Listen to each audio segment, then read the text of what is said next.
start with you because you have been talking about this for weeks now with us when it comes to welcome Kira and Brett. Yes, it's great to have you both. You know, and we've been talking about these revelations of mental illness and the research that shows how crucial that college age is, and that that's when you move from acting odd, shall we say, to having some serious mental health issues that are real and dangerous. Right, Alan?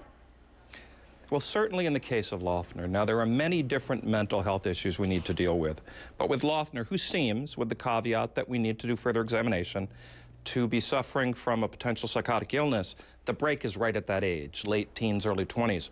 And so we need these programs, like the ones that Brett is working on, behavioral intervention teams, to be able to identify these in cases like Cho and in cases like Loughner before they happen. Now, there are some concerns about this approach and another approach, gateway programs, but we absolutely need to develop them, and they are potentially of great value if they're narrowly tailored to the approach. All right, now, Brett, you did devise this threat assessment for college setting, and it's interesting. I've got it here in front of me, and you've put it together from mild to moderate, elevated, severe, extreme. Explain this assessment tool, this threat assessment tool, and how helpful it's been. Sure, Kira, I'm happy to do that. You know, what we did was try to put together something that was shorthand, that was a quick and easy tool that college administrators, without years and years of training, could use to assess someone's condition, their emerging potential for assistance, their need for support, and their potential for violence. And so while this falls far short of the kind of assessment that Dr. Lippman and other experts can do, this is designed to be used quickly and accurately by college administrators so that they really have an idea of what they're dealing with and what the appropriate interventions are. And it talks about the type of distress and disturbance going up to the medically disabled and when exactly you're in the crisis phase. Now, was there an assessment team on the Pima college campus, Brett?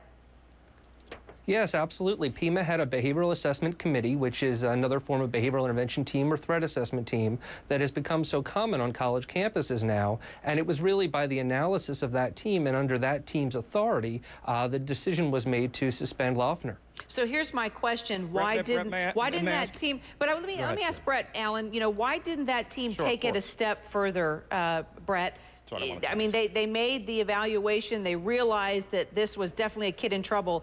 Why didn't they utilize the law that Arizona has and take it a step further and say, okay, we've got to get this kid some mental help? Yeah, that's what we've been calling at NaBITA the sort of the argument of the do-mores, who come out after these incidents and always ask, why didn't the college do more? Why didn't the school do more?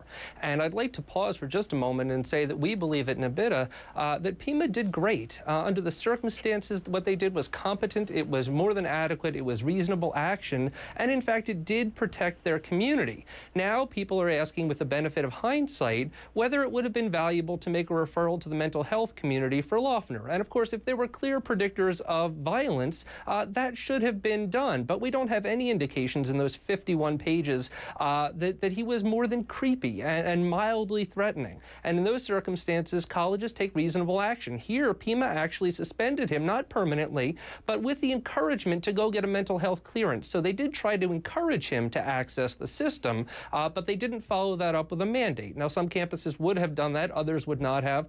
We deal all over the country with a range of mental health services in the community, some of which are excellent and some of which kick the student right back to campus 24 to 72 hours later, and then we say, well, what do we do now? So in many ways, the hindsight is really conjectural here. Maybe that would have been helpful to refer him to the courts, to go to the local police with the commitment laws that were in Arizona, but given the circumstances and what Pima knew at the time, it seems their actions were entirely reasonable. Alan, I'm guessing you might argue, because you've talked about clear indications that this kid was more than creepy. Sure. If you looked at what he posted online, from videos to threatening comments. Well, and more than that. Yeah. Direct behavior. But look, first of all, I want to give respect to what Brett has said, that it is true that in all of these episodes, hindsight is 20/20. But we can't remove from that observation the actual symptoms that the person showed. And it's clear that while there are many people who can be defined as creepy, This was a guy who clearly, to anyone who has seen schizophrenia, and laymen could be taught this, he was showing the signs of mental illness. Number one, these explosions in class weren't just a rebellious kid.